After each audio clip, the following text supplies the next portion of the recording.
90 రోజుల కోర్సు పూర్తి చేస్తే చాలు 100% ప్లేస్మెంట్ సపోర్ట్ తో సాఫ్ట్వేర్ జాబ్ మీ సొంతం. వెంటనే కోడ్ జ్ఞాన్ డెస్టినేషన్ ని సంప్రదించండి. హలో శ్రవణ్ గారు. హలో నాగరాజ్ గారు. Sir, sub conscious mind through మనం ఏది మేనిఫెస్ట్ చేసినా కూడా మనీని రిటర్న్ ఎక్స్పెక్ట్ చేయొచ్చు అని చెప్పేసి అంటూ ఉంటారు. అది ఎలా సాధ్యం అవుతుంది? అదే సబ్ కాన్షియస్ మైండ్ అనేది చాలా చాలా పవర్ఫుల్ టాపిక్. అయితే దాని గురించి మాట్లాడుకునే ముందు ఒక సింపుల్ ఎగ్జాంపుల్ మనం మాట్లాడుకుందాం. మన శరీరంలో సరిగ్గా రక్తం ప్రవహించట్లేదు అనుకోండి, ప్రతి ఆర్గాన్కి రక్తం ప్రవహించకపోతే ఆరోగ్యంగా ఉంటాడా మనిషి? ఆరోగ్యంగా ఉండడు. అలాగే జీవితంలో ఖచ్చితంగా డబ్బు అనేది ప్రవహించకపోతే మన లైఫ్లో ఒక మనిషి ఆర్థికంగా చాలా బ్యాడ్ పొజిషన్లో ఉన్నాడని. సో మన ప్రతి ఒక్కరికి డబ్బు కావాలి, డబ్బు సంపాదించుకోవాలి, డబ్బు మన జీవితంలో ఫ్లో అవ్వాలి. అలా ఫ్లో అవ్వాలంటే ఒక మైండ్ సెట్ అనేది చాలా అవసరం. అయితే చాలామంది డబ్బులు సంపాదించలేకపోతున్నారు, కొంతమంది సంపాదించగలుగుతున్నారు. ఎందుకు చాలామంది డబ్బులు సంపాదించలేకపోతున్నారు అనే దానికి ఒక ఎగ్జాంపుల్ చెప్తాను నేను. మన భారతదేశంలో చూసుకుంటే అండి 15% మంది ఫినాన్షియల్లీ బ్రోక్. అంటే ఏంటి? కనీసం మన బేసిక్ నీడ్స్ ఉన్నాయి. తినడానికి తిండి లేని వాళ్ళు, ఉండడానికి ఇల్లు లేని వాళ్ళు, కప్పుకోవడానికి బట్టలు లేని వాళ్ళు భారతదేశంలో 15% మంది ఉన్నారు. 60% మంది ఫినాన్షియల్లీ స్ట్రగ్లింగ్. అంటే ఏంటంటే వాళ్ళకి బేసిక్ నీడ్స్ ఉన్నాయి, నార్మల్గా ఉన్నాయి.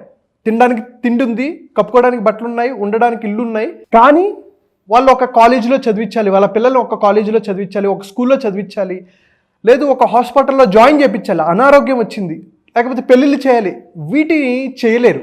అలాంటి వాళ్ళు భారతదేశంలో 60% మంది ఉన్నారు. 20% మంది ఫినాన్షియల్లీ కంఫర్టబుల్. అంటే ఏంటి? బేసిక్ నీడ్స్ ఉన్నాయి, మంచిగా చదివించుకోగలుగుతారు, సడన్గా ఏమైనా చిన్న ప్రాబ్లం వచ్చింది హాస్పిటల్లో join చేయించగలరు.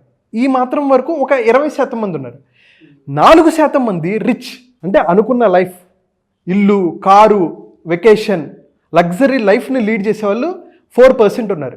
1% is wealthy, actually wealthy. అంటే వాళ్ళు బిజినెస్ క్లాస్లో ట్రావెల్ చేయటమా, ఏది కావాలనుకుంటే అది చేయగలిగిన వాళ్ళు కేవలం భారతదేశంలో 1% మందే ఉన్నారు. ఇదెందుకు అని నేను రీసెర్చ్ చేశాను. రీసెర్చ్ చేసినప్పుడు నాకు అర్థమైంది ఏంటంటే, మనకి 2 మైండ్లు ఉన్నాయి. ఒకటి conscious mind and second one ఈ సబ్ కాన్షియస్ మైండ్. దీన్ని సింపుల్గా అర్థం చేసుకోవాలి అంటే, ఒక పెద్ద షిప్ సముద్రంలో వెళ్తుంది అనుకోండి.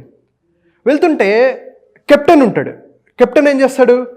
లెఫ్ట్కి పోని, అక్కడ ఐస్బర్గ్ ఉంది, ఇక్కడ పెద్ద అలలు వస్తున్నాయి, ఒక దొంగలు వస్తున్నారు అని చెప్పేసి అతను డైరెక్షన్ ఇస్తూ ఉంటాడు అనమాట.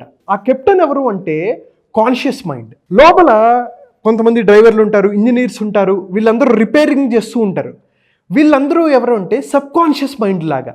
మన లైఫ్లో 80% 90% జరిగేవన్నీ సబ్ కాన్షియస్ మైండ్. అంటే ఇప్పుడు మనం పడుకున్నాం, గుండె కొట్టుకుంటుంది, తిన్న ఫుడ్ డైజెస్ట్ అవుతూ ఉంటుంది, కొత్త కొత్త ఆలోచనలు వస్తుంటాయి, కళలు వస్తూ ఉంటాయి, మన మెమరీ పవర్ ఉంటుంది. ఇవన్నీ జరిగేది సబ్ కాన్షియస్ మైండ్. చూడండి, long term memory, emotions, feelings, habits. మనం ఏ పనైనా ఎందుకు చేస్తాం?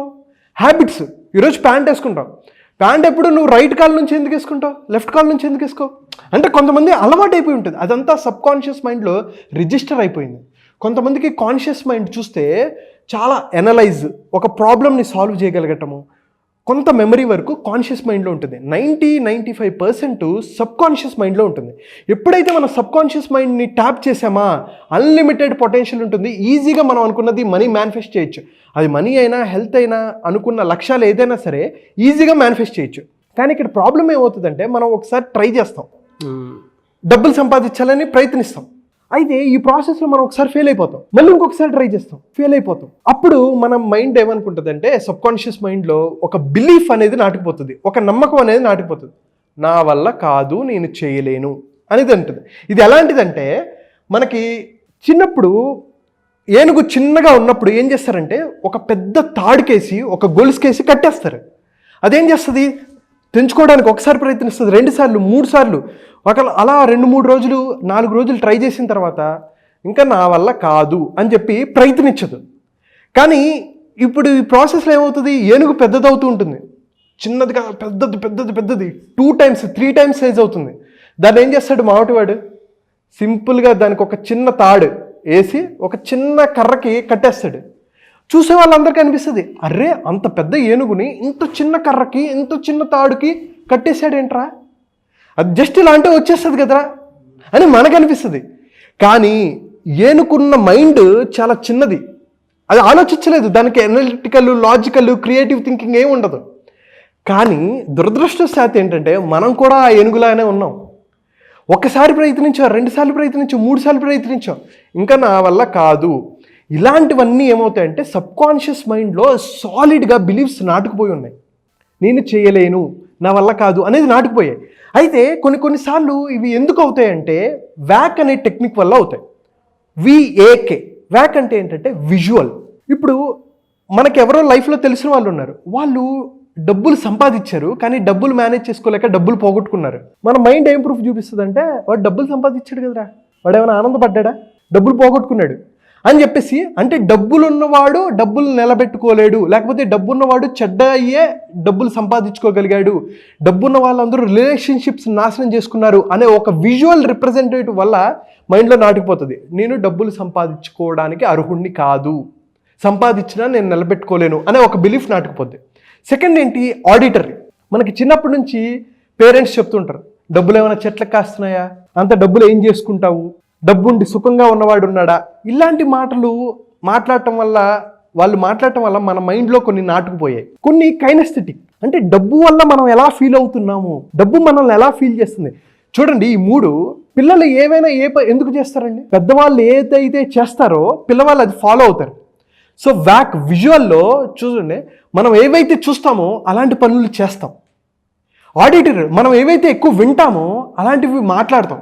బూతులు ఎందుకు ఎక్కువ మాట్లాడతారు, బూతులు మాట్లాడే వాళ్ళు పక్కన ఉంటే బూతులు మాట్లాడటం అలవాటు అవుతుంది. మనం ఏవైతే ఫీల్ అవుతామో అలాగ మనం బిహేవ్ చేయటం మొదలు పెడతాం. నాకెప్పుడు కంఫర్టబుల్గా నాకు ప్లెజర్ వచ్చేవి నేను చేయాలి అనేది మనిషి ఫీల్ అవుతుంటాడు అనమాట.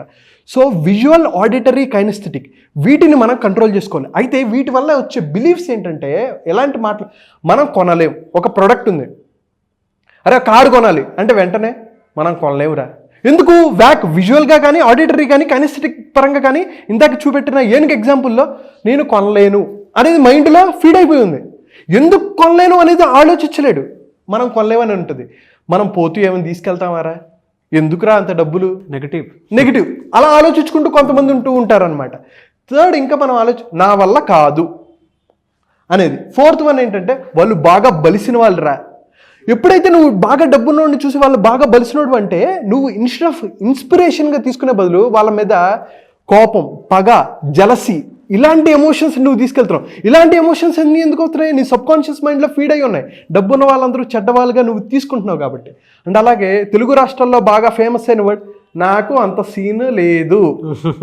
ఎవడైనా అరే నువ్వు చేయగలవంటే నాకు అంత సీన్ లేదు అని అంటారు. కామన్ యాటిట్యూడ్ ఇది, కామన్. సో నాకు అంత సీన్ లేదు. నేను చాలా నష్టపోయాను. ఒక బిజినెస్ పెట్టారు, బిజినెస్లో పెట్టిన వాళ్ళు కొంతమంది నష్టపోయి ఉండొచ్చు. 5 లక్షలు, 10 లక్షలు, 20 లక్షలు నష్టపోతారు.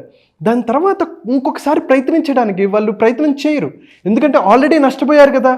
ఈ సబ్కాన్షియస్ మైండ్లో ఈ బిలీఫ్ చాలా గట్టిగా పడిపోయి నేను బిజినెస్కి అనర్హుణ్ణి, నేను బిజినెస్ చేయలేను, బిజినెస్ కేవలం మార్వాడి వాళ్ళే బాగా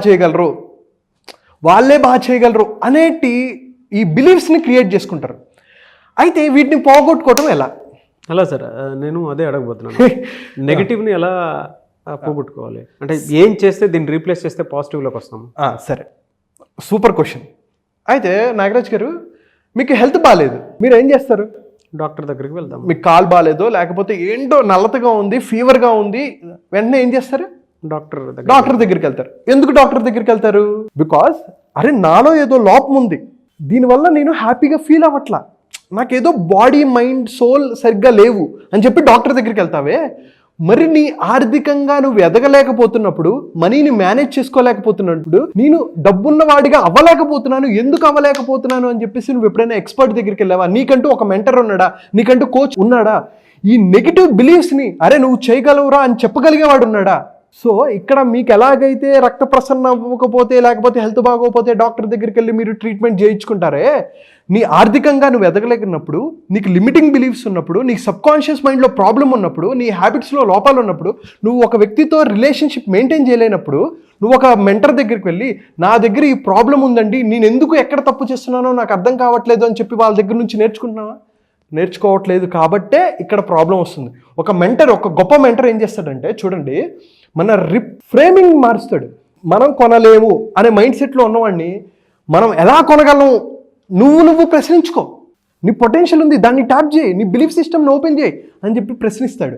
అలాగే మనం పోతూ ఏమీ తీసుకుపోము అని లోవర్ పొటెన్షియల్లో పర్ఫామ్ చేసే వాళ్ళని పోతూ ఏం తీసుకుపోవు, కానీ నువ్వు బతుకున్నప్పుడు ఎంతమందిని ఇన్స్పైర్ చేయగలవు, ఎంతమందికి సాయం చేయగలవు. అలా ఆలోచించినప్పుడు ఈ పర్స్పెక్టివ్ మారి, ఈ డైరెక్షన్ మారి, నెగిటివ్ నుంచి పాజిటివ్గా వచ్చి డబ్బులు ఎక్కువ సంపాదించవచ్చు. నా వల్ల కాదు అని అనుకున్నవాడు నా వల్ల సాధ్యం అవుతుంది, నేను సాధ్యం చేయగలను, నేను అద్భుతాలు సృష్టించగలను అని ఒక మోటివేషన్ ఇవ్వగలడు. వాళ్ళు బాగా బలిసిన వాళ్ళు అనే ఫ్రేమ్ నుంచి, అరే వాళ్ళు డబ్బు సంపాదించడం తెలిసిన వాళ్ళరా, వాళ్ళ హ్యాబిట్స్ ఎలా ఉన్నాయి, వాళ్ళు ఎటువంటివి చేస్తే వాళ్ళు డబ్బులు సంపాదించారని వాళ్ళకి ఫ్రేమ్వర్క్ తీసుకొచ్చి ఇలా చేశారు కాబట్టి వాళ్ళు సక్సెస్ అయ్యారు అని చెప్పి ఒక పాత్ అనేది క్రియేట్ చేస్తాడు ఒక మెంటర్. నాకంత సీన్ లేదు అనే దగ్గర నుంచి నాలో ఆ సత్తా ఉంది, నాలో ఆ పొటెన్షియల్ ఉంది అని నన్ను నమ్మేటట్టు చేసేవాడు ఒక మెంటర్. అలాగే నేను చాలా నష్టపోయాను అంటే దాన్ని ఎలా తీసుకునేటట్టు చేస్తాడంటే, ఒక నష్టం ద్వారా నేను చాలా నేర్చుకున్నాను, దీని నుంచి నేను అభివృద్ధిలోకి వస్తాను. ఒక కాలేజ్ డిగ్రీకి వెళ్ళి ఒక 10 లక్షలు కడితే ఎంబీఏ డిగ్రీలోకి వెళ్ళి ఎంతైతే డబ్బులు పెడితే నేర్చుకోగలుగుతానో, ఈ నష్టం ద్వారా నేను నేర్చుకున్నాను, ఇటువంటి మిస్టేక్స్ నేను రిపీట్ చేయకుండా నేను ముందుకు వెళ్తాను అని చూపెట్టేవాడు ఒక మెంటర్. సో ఎప్పుడైతే ఈ నెగిటివ్ ఫ్రేమ్ నుంచి పాజిటివ్ ఫ్రేమ్లోకి నిన్ను తీసుకొస్తావో, ఈ సబ్కాన్షియస్ బిలీఫ్స్ని బద్దలు కొడతావో, డబ్బులు కాదు ఏదైనా సరే ఈజీగా మేనిఫెస్ట్ చేయొచ్చు. డబ్బులు చాలామంది సంపాదించలేకపోవడానికి కారణం ఏంటంటే లిమిటింగ్ బిలీఫ్స్. చాలామందికి లా ఆఫ్ అట్రాక్షన్ ఎందుకు వర్క్ అవ్వదు, మేనిఫెస్టేషన్ ఎందుకు చేయలేరు అంటే లిమిటింగ్ బిలీఫ్స్ ఉన్నప్పుడు ఎప్పుడు ఏది సాధ్యం కాదు. లిమిటింగ్ బిలీఫ్స్ బ్రేక్ అయ్యాయా, డబ్బు ఈజీగా మీరు ఆకర్షించగలరు, డబ్బు మీ లైఫ్లోకి ఈజీగా వచ్చేస్తుంది. అది నేను చెప్పగలను. ఎప్పుడు క్లాస్ ఉండే అవకాశం ఉంటుంది సార్, ఎందుకంటే చాలా మందికి లిమిటింగ్ బిలీఫ్సే ఉంటాయి. అండ్ దాంతోపాటు బ్రెయిన్ పవర్ గురించి శ్రావణ్ వారణాసి గారు హీజ్ అ బ్రెయిన్ కోచ్. బ్రెయిన్ని ఎలా ప్రోగ్రామింగ్ చేస్తే మనకు కావాల్సింది మన దగ్గరకు వస్తుందని చెప్పడానికి మాత్రం చాలా థీరీస్ ఉంటాయి. అండ్ దాంతోపాటు మన బ్రెయిన్ కూడా ఆ వేలోనే ప్రోగ్రామ్ చేస్తారు. మనీ మేనిఫెస్టేషన్ గురించి కానివ్వండి, దాంతోపాటు బ్రెయిన్ని మనీ వైపు ఎలా టర్న్ చేయాలి అనేటువంటి విషయంలో కానివ్వండి, అండ్ సబ్ కాన్షియస్ మైండ్ని ఎలా యాక్టివేట్ చేయాలి అనేటువంటి విషయంలో కానివ్వండి. సో ఎవరైనా సరే జాయిన్ అవ్వాలి అనుకుంటే వెంటనే స్క్రీన్ మీద కనిపిస్తున్న నెంబర్ సంప్రదించవచ్చు. క్లాస్ ఎప్పుడు అవకాశం ఉంటుందన్న? సో క్లాస్ జనవరి 19th నుంచి ఉంటుందండి. మార్నింగ్ ఉంటాయి సెషన్స్. సో మనం ఒక 9 days ప్రోగ్రామ్ ఉంటుంది. దీన్ని మైండ్ఫుల్ మిలీనియర్ అంటాం. దీంట్లో మన habits, relationship, fears, limiting beliefs ఏవైతే ఉన్నాయో, ప్రొక్రాస్టినేషన్ ఎందుకు చేస్తున్నాం, టైంని, ఎనర్జీని, మనీని ఎలా మేనేజ్ చేసుకోవాలి, వీటన్నిటి పరంగా ఎమోషనల్గా ఎలా బ్యాలెన్స్ చేసుకోవాలి అనే పరంగా 9 రోజులు ఒక్కొక్క రోజు ఒక్కొక్క టాపిక్ ఉంటుంది. మోర్ ఆఫ్ యాక్టివిటీ బేస్డ్, అంటే నేను చెప్తే వాళ్ళు వినటం కాకుండా వాళ్ళు చేసి దాని నుంచి నేర్చుకొని ఎలా మనం లక్ష్యాలని ఛేదించవచ్చు, అనుకున్న లక్ష్యాలను ఈజీగా ఎలా ఛేదించాలి అనేది 9 రోజులు ఉంటుంది. మనీని ఎవరైతే మేనిఫెస్ట్ చేయాలనుకుంటున్నారో, లిమిటింగ్ బిలీఫ్స్ని ఎలా బ్రేక్ చేయాలి, ఈజీగా మనీని ఎలా అట్రాక్ట్ చేయాలనేది స్పిరిచువల్ పర్స్పెక్టివ్లో కూడా మనం చెప్తాం. జనవరి 19th నుంచి ఉంటుంది. మార్నింగ్ పూట ఉంటాయి. ఇంకా డీటెయిల్స్ కావాలి అని అనుకున్న వాళ్ళు కింద కనిపిస్తున్న నెంబర్కి కాల్ చేసి మోర్ డీటెయిల్స్ తెలుసుకోవచ్చు. డెఫినెట్గా. ఎనీవేస్ థ్యాంక్ యూ అండి. Thank you so much Shravan గారు. థ్యాంక్ యూ అండి. Thank you so much Nagaraj గారు. సో ఎవరైనా జాయిన్ అవ్వాలి అనుకుంటే వెంటనే జనవరి 19th జరిగేటువంటి క్లాస్కి కాల్ ఆర్ మెసేజ్ వాట్సాప్ చేసి వెంటనే ఎన్రోల్ చేసుకోండి. అండ్ ఈ వీడియో లైక్ చేయండి, షేర్ మాత్రం తప్పకుండా చేయండి. ఇలాంటి మరిన్ని వీడియోస్ కోసం మా ఛానల్ ఫాలో అవ్వండి. Thank you.